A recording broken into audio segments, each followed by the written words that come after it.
Good morning, everyone. Welcome to the Early Edge. My name is Sia Nejad, otherwise known as the Counselor of Cash. And this show is brought to you by BetMGM. Make it legendary. Will Likes in the chat. James Rainwater, Cleveland Clown, Big Roadie. Mike McClure is in the chat. Ask him anything you want. You might want to know what happened on the recap screen because Mike McClure hit a plus 110 on Justin Rose. We'll take 4 and 2. I go 1 for 2. Mike hits his plus money play. EC goes 1 for 2.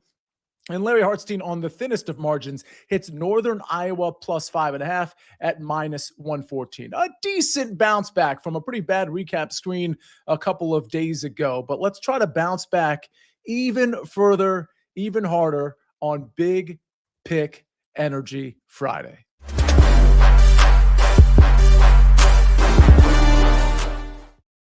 Let's go. We got time to raise the roof. We got Mikey B, and we got Links Patterson, college basketball Patterson, college football Patterson. He wears many hats, including the hat that delivers your double espresso.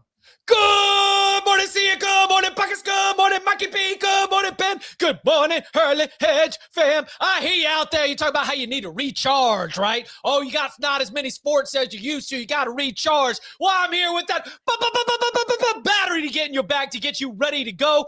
Also, special shout out, member of the Early Edge fam, my guy, Victor.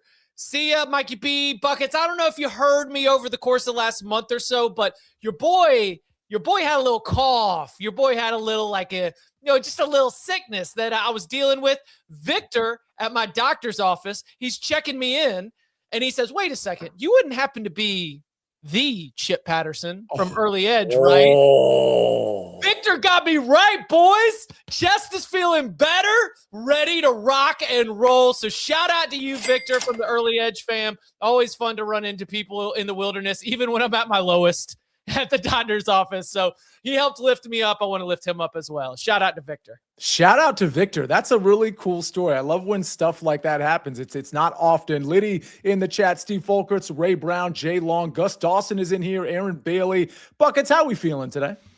Not as good a Chip as apparently. The last time I got recognized, it wasn't a positive thing. It was the guy across the street yelling, "Hey, is that Buckets? Get over here!" and then ran after me. So not great experiences. That's okay. Excited to be here. We got good football still this afternoon. And, it's Friday the 13th. So these bets are so good, they're scary. Woo! Not bad. Mikey B, how we feeling today? I'm doing good, thanks. It's the NBA All-Star break, but things are kind of quiet right now. So I brought a future to the table today, Sia. Speaking of futures, we've got the NBA dunk contest and the three-point contest. Do you ever wager? I mean, honestly, if you do, I'm sure it's like you're putting pennies down, but do you ever wager on the three-point contest or the dunk contest? So you're not going to believe this, Sia, but if you go on the SportsLine website, I have picks up for everything. The dunk contest, the three-point contest, the Rising Stars game, and the All-Star game itself, which is some weird U.S. versus the world play. Everybody plays each other twice, round robin conglomerate. So I would just caution, bet responsibly because weird things can happen in these tournaments and these events. So if you do want to throw shekels on a little bit and then go on SportsLine, you can see who I picked. Okay, so just so for the uninitiated, maybe somebody's listening to the audio podcast and they're not a member of SportsLine for some reason. Like, how does one find your article? Do you have to be a member of SportsLine to find it? Yes, yeah, everything's under the analysis tab on the SportsLine website. I actually just sent in an updated pick for the Rising Stars game because Cooper Flagg, Alex Sarr, and Max McClung have all been removed from their respective teams. I know that Max McClung one on the G League team, so you really perked up your interest on the betting side of things. So, yeah, I'll give out one here. I like Con Knipple to win the three-point contest. Nice. If he does, he will be the first ever rookie to win the three-point contest. Con Knipple is shooting almost 48% from three on the road this season. He likes the hostile environments. He doesn't need the friendly confines of his home court to be successful from behind the arc. So I went with Con Knipple to win the 3-point contest. I was actually going to ask you about your 3-point contest pick. If you want to be a member of Sportsline, you're not already, just go to sportsline.com/join. Again, sportsline.com/join. By the way, Mikey, be a little disrespectful. It's Mac McClung, and for some reason you're calling him Max McClung. A guy who goes 3 dunk contests in a row. How about that? He goes to the max with his altitude. I just think of him that way. It's actually a perfect nickname for him. All right, let's get to some picks. If you have any questions about All-Star Weekend, obviously we got Mikey B in here. Like I said, Mike McClure also appears to be in the chat if you have questions for him. We've got college basketball, soccer questions we can handle as well, and some PGA questions. I've got 3 PGA round matchups for you today, which is a little more than usual. So again, bet responsibly, but it's a slower weekend. I wanted to bring a couple extra picks to the table. Buckets, you've got a couple of picks for the pitch, not just right now, but you're going to be on at 12 o'clock on CBS Sports Network with me for some more soccer picks as well. You forgot, didn't you? I forgot it's with you. I did that earlier this week with Katie Mox, and it was so much fun and such a great show, and I assumed it would be Katie again. Not that you're not as good as Katie, but whatever. Ouch. Let's talk about the pitch, I guess. Ouch. We can do that. Before I do, quick question. Mike, you're a fellow tall individual, correct? Yes, he's very tall. Yes, Can you touch the rim on a basketball hoop? So there's a reason why I analyze basketball and I don't play it. I would say maybe a 3.5-inch vertical. It's really bad. I have never been able to dunk in my life, and I'm 6'3". I have no vertical at all, Bucket. So no, I can't even. I can touch the net. How about that? I'm also 6'3". I went to a pickup game at my gym earlier this week, and because I'm tall, I got picked quick. They saw me play for about 5 minutes, and were like, "Damn, wasted a pick on this guy." So just had to make sure we were soccer bets, right? What are we doing? Let's talk about soccer. 2 footy bets for everyone this afternoon, and we're starting with the FA Cup match between Wrexham taking on Ipswich Town, which is basically just a championship matchup between 2 very, very good scoring teams with not always the best defenses, teams that both have over a 70% both teams to score hit rate. I know it's a cup game. I know that sometimes teams don't really try at the same level. They might rotate all these. I don't care. I just don't. When something is hitting at a 70% clip all season long and both teams to score is -115, it's my favorite bet for a reason. There's always a chance to hold on for hope. There's always, something to fight for in these games. And Wrexham, when playing at home, they're just so good for goals, and they're so good full stop, Sia. So I'm going with both teams to score here at -115. Come on. I know you hate it, but that's in honor of Martin, the guru. That one was for you, brother. For my second bet, we go to the He's Dutch. not dead. Yeah, he didn't pass away, my friend. Can I do my takes without being interrupted multiple times? Not with that nonsense. Yeah, No, we have standards here. Sorry, I'll text him and say, bet number 2, Dutch Eredivisie, where we've got PSV Eindhoven taking on Volendam. And PSV Eindhoven are one of my favorite teams because their manager, Peter Bos, is just a badass. There's not a better word for this guy. When this team is up 3-0 at halftime, he's the kind of manager that's ripping off their heads saying, this was your mistake. This is how we could have done better. Let's go score a 4th, a 5th, a 6th goal. PSV has 66 goals scored in their 22 matches this season, and they don't have to play defense. 26 goals conceded because they know they can play this Bayern Munich style of football where you concede 2, you score 3, you concede 3, you score 4, which has led to so many high-scoring, tremendous affairs, and they're taking on a Volendam side that is one of the worst defensive units in the entirety of Netherlands right now. So I'm going for a bet I don't go to too often, but over 1.5 goals in the first half is priced at -110. If you want to take PSV specifically to score 2 or more in the first half, that's +130, a different angle for you to take, but at -110 for the best scoring team that is flying high right now, and that is 17 points ahead of Feyenoord on second on the table. This is a team that is just firing on all cylinders. They might score 2 in the first 20 minutes, so I love this look in the Dutch Eredivisie. So that manager's last name is Boss. Is that right? It's probably not. It's Bosz. Bose. Bosh, maybe Bosh. maybe a little bit SZ could get a little you got to think about like Krzyzewski. Anytime you get the Z's in there, KRZYZ, Uski. Buckets has no idea who Krzyzewski is, and nonetheless, he's a golfer. He's a golfer, yeah? Anyway, I am Stanek says on the Wrexham ever. Yeah, on the Wrexham Ipswich, would you take the over 2.5 as well, Buckets? Absolutely, I would. I also lean Wrexham double chance. Wrexham at home is just such a beast right now. I've got Wrexham winning this one 2-1, so there's a lot of different ways you can play it, but I think the over is a fine shout as well. All right. The over is a fine shout as well. I'm looking for questions in the chat, a lot of comments in the chat as well. But before we get there, Chip Patterson, Michigan State, Wisconsin. That would be, correct me if I'm wrong. That's the game of the night, right? Unquestionably. CBS Sports Network has a good one with George Washington, George Mason. Ooh. A little rivalry game. That's at 7 p.m. if you just want to get your night started. But 8 p.m. tip-off in the Kohl Center with Sparty traveling to take on the Badgers. That's definitely the game of the night. Have you looked at that George versus George game? Because I have.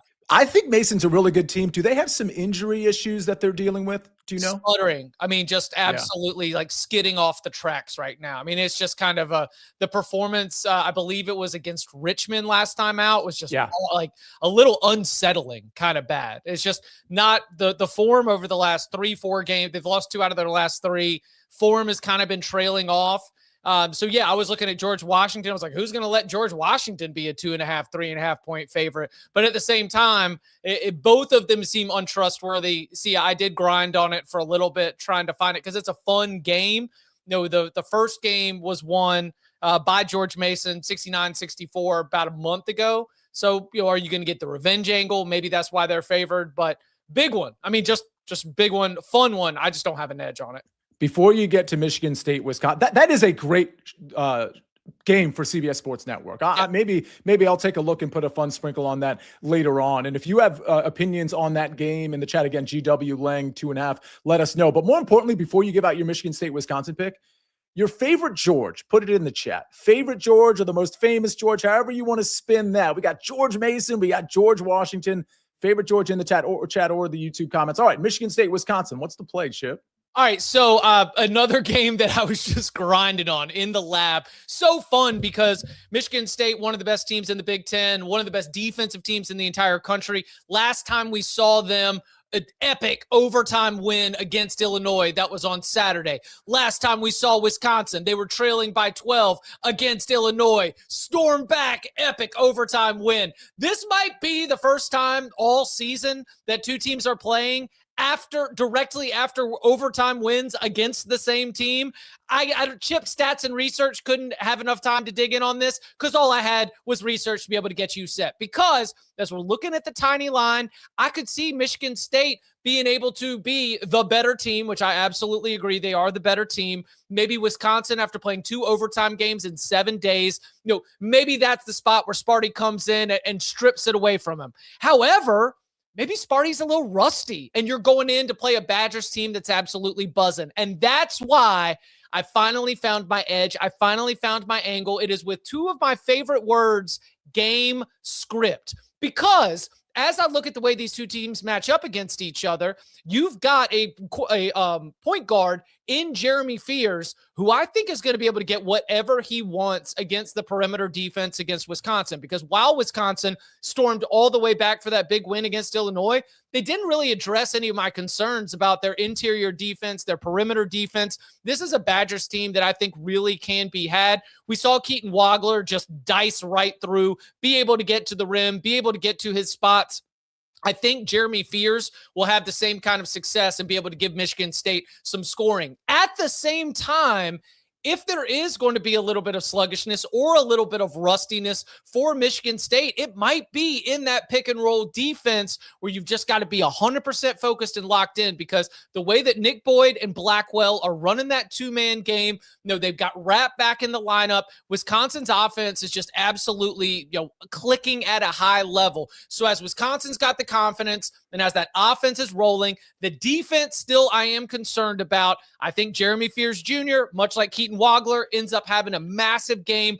All of that leads to higher scoring than what the models are going to suggest. And I will add this last note. So the last 4 Michigan State games have all gone over. I hear you right now. Hey, but 2 of those games were in overtime. Went back to unravel it. Even the regulation scores would have us producing higher scoring games than what the totals have been set at. Sparty right now, is at a place where you might be able to have a little bit of value because they've been a dead under team all season, because they're one of the best defensive teams in the entire country. They get that lower number. I think we've got a little value to go over here. All right, Jen in the chat, she says Fears will be ejected for his continued Bush League play. Any commentary there, Chip Patterson? Oh, I mean, like I don't know if y'all have been paying attention, but we're in the full Grayson Allen protocols in terms of his tripping and sort of the way that he's out there. And it is that scenario where now it's a reputation. Now the refs are going to be looking for it. You no longer have the benefit of the doubt. So like he talks about it. He says, like, I've put myself in this position. You allow yourself to all of a sudden become public enemy number one with that kind of reputation. It is going to lead to a different whistle. I do not think he will be ejected, but you can bet that the fans, Greg Gard and the Wisconsin coaching staff, they are going to be doing everything they can to make sure Stripes is paying attention to any kind of kick out legs that end up getting out there from Jeremy Fears. Mikey B, in terms of the NBA dirty players, the ones that come to mind, just a quick question here. Like Dylan Brooks comes to mind, Draymond Green, of course. Who am I forgetting? Lou Dort, kind of a dirty player in my opinion. Who comes to mind for you? Well, I don't know if you want to say he's dirty, but he's never afraid to fight. That'd be Isaiah Stewart, who's currently serving a 7-game suspension for running off the bench to fight with the Charlotte Hornets. Draymond's kind of like that annoying guy that really makes you frustrated. Like he'll just nick at you and do those kinds of things. Isaiah Stewart just like, okay, who wants to fight? And I'm ready to fight right now. That's it. He's not tripping anybody. He's punching you, and that's what he does. Beef Stew likes to fight for fun. I mean, that is like that's the way that he operates. Is my face hasn't been hit, I'm just going to go hit somebody because I would like to also feel it back. Who am I forgetting? Shout out to Danny Braska, who's no longer with us, like Martin. He would like Isaiah Stewart, right? Yes, he would. Yes, we've killed off 2 early edge people so far. It's miraculously Martin Green's going to join us on the 12 o'clock CBS Sports Network show. Wait, he's alive? In spite of he's alive? I don't know anymore. So can we do a wellness check on Danny too? Do a wellness check on Danny. I'm nervous. Who am I forgetting on guys off on the Orlando Magic that's super dirty and just throws people around and pretends he never did anything? Traded this last offseason, Orlando Magic, one of their better players. On the Magic? Say it again. Is he currently on the Magic? Yeah, he's currently on the Magic, and he's like, is it Desmond Bain? There we go, Desmond Bain. Mikey B, how did you not get that? Desmond Bain. He threw the ball off the guy's He's head. done it like 3 times. Yeah. I can't he's stand that. He's not punching anybody. He's just throwing a ball at you. Yeah, but when you pretend you didn't do anything like wrong, it's super annoying. BetMGM players will receive a college basketball odds boost. Check this out, courtesy of BetMGM. Boost the odds of any college basketball bet, and if it wins, you will receive extra winnings in unrestricted bonus dollars only at BetMGM. All right, we got to get to my golf picks. We got to get to some questions. We got to get to Mikey B's future. He already gave out a pick on Con Knipple, which is kind of cool, but we got to get to his future, and we're going to do that in the future right after this message from our partners. When you need your sports news all the time, we've got breaking news to bring to you. CBS Sports HQ gives you a snapshot of all the sports that matter to you. When you need your sports in a snap, find it on CBS Sports HQ, streaming free anywhere you are. The Early Edge chat has responded to the George question. There are so many good George answers in the chat. Mikey B, George Costanza feels like it's at the top. What's the George you wanted to call out? No one has mentioned, well, maybe I know why. George Steinbrenner. He got the Yankees so many world championships with his spending and his willingness to do anything to win. George Costanza, fictionally speaking, yes, he's the top of this list. I did like Curious George, though. Curious George. And that's more of a nostalgic thing because my daughter used to like Curious George. But so George Steinbrenner, George Costanza, Curious George. Those are my 3. We'll get to Chip and Buckets. We'll get to your Georges in a little bit. I want to give out my 3 golf picks. By the way, nobody mentioned George Mirasan. A little disrespectful. George Mirasan. Well, I was going to, but you didn't give us a chance. No. I'm sorry. No one, even the Murasan family is not offended. The conversation started at George Washington and George Mason. I think that we need to get past minute 24 in this show before we get to the Mirasans. I might have overstated it just a little bit.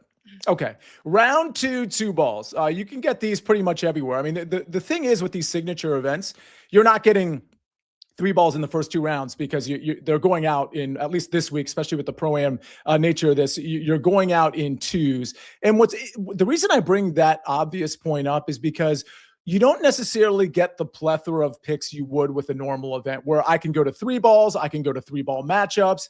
And I say that to say this. I gave out 2 picks yesterday, and they were both pretty juicy. Like one was minus 136, and one was minus 130, I believe. I hit 1 out of 2, so I lost you some juice there. But it's hard to find a lot of picks that aren't juiced because you just have 2 players going out. It's a limited field, under 80 players. So I'm giving out a couple of plays that have a little bit of juice with them, and then I'm giving out an underdog play as well with some plus money. So again, you don't have to take all 3 of these plays. Take the ones that you like. But I'm going right back to Taylor Pendrith, minus 134 over Rico Hoey. This one really, I thought both these players would strike the ball a little bit better, be a little bit better. But it really ended in the manner I thought it would, which was Rico Hoey being terrible with the putter. And I just don't think you can count on Rico Hoey. As good of a ball striker as he is, I don't think you can count on him with the putter. And I expect Taylor Pendrith, who has very good history on this course, particularly at Pebble, I expect him to bounce back. They're on Pebble today, by the way. So I think Taylor Pendrith is going to be able to utilize his previous experience, his similar ball striking to Rico Hoey, but his better putter. So I'm going to go ahead and lay the minus 134. Next one, I'm going to one of my outrights. If you watch the early wedge, I don't need to sing the praises of Tommy Fleetwood, minus 124 over Robert McIntyre. I like Tommy Fleetwood coming into this tournament, even though it's his first go at it on the PGA Tour in 2026. I thought he played really well yesterday. I think he's 5 under, probably should be 6 under. Down the stretch, he was a little flat. But Robert McIntyre wasn't very good yesterday either. And when I compare these 2 golfers in general, I really like Tommy Fleetwood over Robert McIntyre. These guys are on Pebble as well. I think Tommy Fleetwood, in spite of the wind probably being up, I think he'll kind of have an easy time of it from a ball striking standpoint. I think his greens in regulation will be just fine. And again, over 18 holes, I think he's better than Robert McIntyre. I like this number. Let's go to the underdog. I'm going to fade Keith Mitchell here. I'm going to take Mackenzie Hughes. You look at Keith Mitchell's strokes gain metrics yesterday. The ball striking wasn't really as good as it normally is with Keith Mitchell. Now that could absolutely bounce back. These 2 are on Pebble as well, but I don't think the lack of ball striking is really going to affect Mackenzie Hughes too much here. Pebble, you don't necessarily need to pull out the driver. I think we'll see Mackenzie Hughes comfortably in the fairway more often than not. And then when it comes to the short game, I like Mackenzie Hughes there as well. So I think plus 110, a pretty good number. Pendrith, Fleetwood, Mackenzie Hughes, minus 134, minus 124, and plus 110. Links Patterson, are you dabbling in any golf these days? Yeah. Let's see. The biggest whiff of the week was Victor Hovland. Oops. That started horribly. But, we've got a 72 hole against Xander Schauffele, which they're only 1 shot apart at this point. So even though you started horribly, you still got that in the bag. Like a little Siwoo, like a little Russell Henley. We'll see. I really like that Tommy Fleetwood round matchup. I'll probably be tailing you on that one. Awesome. There was a question on Sam Burns, minus 130 over Bridgman. I didn't see that particular 2-ball. I think Bridgman was paired up with somebody else where I saw it. I kind of like Sam Burns there. I think that's a totally fair number. I'm not running out to bet it, but I like it. It's so funny because Sam Burns is one of those ones where if you just stick to a system in terms of looking at what happened in round 1 and trying to, our sticky stats, approach play, variants of the putter. But like Sam Burns having a hot putter is the Sam Burns game. Yeah. That's not the fact that he ends up being one of the best in the field on the greens is not something that I can necessarily bet on to regress because that's just one of his strengths as a golfer. One thing that's tricky about being on Pebble Beach too, and we'll see if the wind is up, but I say this because I have 3 picks out there. There was a lot of variance yesterday. Somebody with a hot putter could have had like a -7, -8 round. I mean, you saw like Nick Taylor was terrible ball striking. His putter was on fire. Tony Finau, who was never scaring the top of the leaderboard day 1 or any other day, had an incredible round. So like there is a little bit of variance there when it comes to some things that are a little maybe unexpected. So I don't know, maybe you want to play these with a little less than 1 unit, but I'm playing them a full unit like I always do with round matchups. But again, Pebble Beach does cater to some of the players you don't expect to have good rounds to just pop here and there. Buckets, there was a question about Chelsea team total over 2.5 at even money. Well, now that we've all confirmed that Martin's alive, he will be on the show at noon, and we'll have a play for this game. I don't want to give that out. I got to do a little bit of the cinematic teasing, like check us out at noon to see what Martin thinks about this game. Amazing But what job. I think about this game is that I would be very careful betting it until lineups come out. Chelsea will rotate heavily on this match, coming off the back of a 2-2 Leeds draw and having Arsenal up in the near future. So it might be one of those games where on paper Chelsea should win 4-1, but if they don't play their guys that could score, this could be 0-0 at halftime and be a cagier 1-0, maybe 2-1 kind of game. So this is a wait for lineups matchup for me. All right, Mikey B, let's get to your future in the NBA as we're on the precipice of, let's see, NBA All-Star Weekend. Frogman says, and he leans for the three-point contest. Frogman, you might have missed the very beginning of the show because Mikey B has an article up at SportsLine. If you're a SportsLine member, you get all of his picks, of course. But he said he likes Con Knipple, which I think was in that, plus 330 range, plus 325, Mikey B? Yeah, correct. Yeah. I saw at one book, I saw Damian Lillard was briefly the favorite. He hasn't played all season, which was weird. That's not the case anymore. So I believe Con Knipple in most places is the favorite. Most people are like, Damian Lillard's not even playing in the three-point contest. No, he very much is. So that's actually kind of an exciting thing. You know what else is exciting is that the Charlotte Hornets are good, and they're an exciting team to watch. Mikey B, what's the future? I am going with the Charlotte Hornets to make the playoffs at minus 125. This is not the play-in. This is the playoffs. They are 10-1 over their last 11 games. During that span, they beat the Rockets, the Spurs, the 76ers. Their only loss came to the Pistons, who have the best record in the NBA. And Kobe White, who they got from the Bulls, hasn't even played yet. He's going to be a great scorer off the bench for them. A nice insurance policy if LaMelo Ball were to get hurt again. The Hornets are the 9th seed right now. They're virtually a lock to make the play-in tournaments. The other play-in teams right now are the Magic, the Heat, and the Hawks. They could easily beat all three of those teams. During the hot streak, they beat the Magic by 27 points. They beat the Hawks twice. None of those teams strike any fear to me. I wouldn't be surprised if the Hornets get the 7th seed. Definitely think they could at least get the 8th seed and make the playoffs at minus 125. All right. We like the, by the way, just for clarification purposes, because you distinguished play-in and playoffs, to cash this bet, do they need to be top 6 or better, or can they get into the playoffs virtue of the play-in? They can get in by virtue of the play-in. They have to be an official top 8 seed when the playoffs start. They are heavy favorites to make the play-in itself. So there's no point in betting that. So you take them to make the playoffs. Buckets, we're going to get out of here in a few minutes regardless, but I know you might have to leave in a minute or so. With that said, were there any soccer questions we missed, and do you have a favorite George? Not a soccer question I missed, but Sia, your biggest fan, I don't know if you know this, you really upset them earlier this week. There's someone in the chat named Buckets Babe, a.k.a. my wonderful girlfriend, who is, she loves you. She thinks you're handsome. She thinks you're wonderful, all these things where it's almost she texted me that just a few minutes ago. That makes sense. On Monday, I said that I was babysitting her guinea pigs, and you said guinea pigs aren't pets, basically, and kind of trash guinea pigs. In the chat, I just saw a message that said, hashtag justice for guinea pigs, hashtag cancel Sia. So maybe you just stay on your toes a little bit there. I think you got to, remember where you came from, Sia. That's all I want to put out there. No soccer questions, nothing crazy to say, but just a reminder to stay humble, everyone out there. Oh, that is amazing.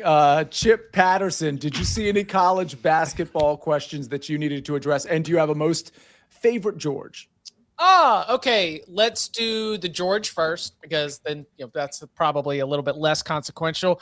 I was thinking that music Georges weren't getting a lot of love, so let's start with George Harrison.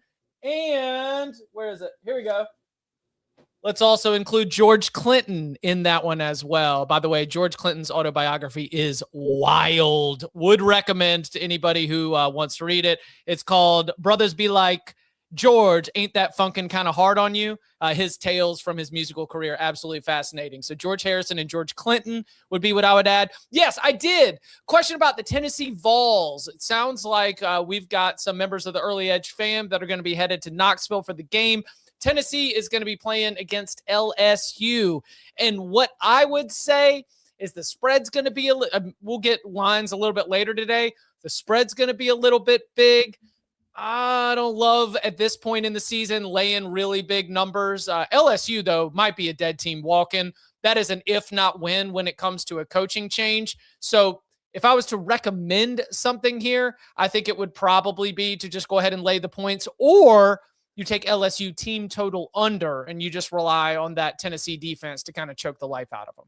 I need to clear a couple George things up. Buckets, you need to get out of here. But I do want to say to Buckets, babe, who says I didn't hear an apology, and then Buckets, you can sign out here. I didn't say guinea pigs weren't pets. I said you shouldn't have been up late because you had to take care of guinea pigs. I thought that was a ridiculous excuse for you to be tired or whatever the case may be. So they're still on the margins of being pets, in my opinion, but I don't think I have anything to apologize for. Buckets, you got the last word. Terrible apology. My favorite George is George Murison, by the way, for those of you that were wondering at home. I got to head out, guys. I appreciate you. Again, Friday the 13th. Woo! All right, bye. Amazing. You know the law, subscribe. Okay, if you're going to go music, Chip Patterson, there were some, I do take a little bit of umbrage. You didn't mention George Michael, which the chat mentioned. Oh, yeah. Boy George, who is amazing, by the way, still performs as far as I know. And George Strait. We've got like 5 George music people, at least, at the very least. Would you like to apologize? Me? Yes, you didn't. You left out 3 guys that are amazing. But I would have ranked them behind George Harrison and George Clinton any day of the week. So apology accepted. I started at the top of my big board.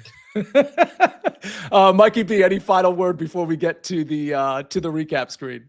Did Bucket say why he had to leave the show? Is he taking care of his cousin's fish tank? Is he tired? Yeah, I don't know what to say. Let's see. Thor Bjornsson over Echeverria. Jay Long, you didn't include the juice there, so I can't really help you. I assume Thor Bjornsson is a decent sized favorite, maybe in that minus 130, minus 140 range. Probably a stay away, but I do like Thor Bjornsson to actually win that matchup. Ray Brown says, what's up with Scheffler? Yeah, he was very off yesterday. I don't know what to tell you.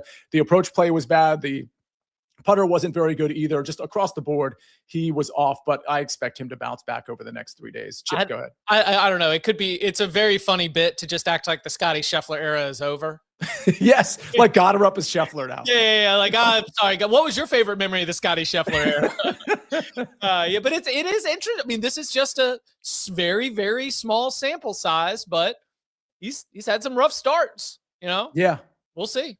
And Chris Gotterup looks like Scotty Scheffler right now. It's absolutely crazy. Again, I'm not saying he is a small sample size, but it's fun to watch. Like golf, has a lot of emerging stars that we didn't expect to win at the rate that they're winning. And Chris Gotterup is a really good example of that. A huge injection of talent on the PGA Tour. It's in a really, really good spot. All right, I think we can get to the recap screens. As much as I want to get to more Georges that I know I missed from the chat, also put them in the YouTube comments if you can. I've got 3 matchups here.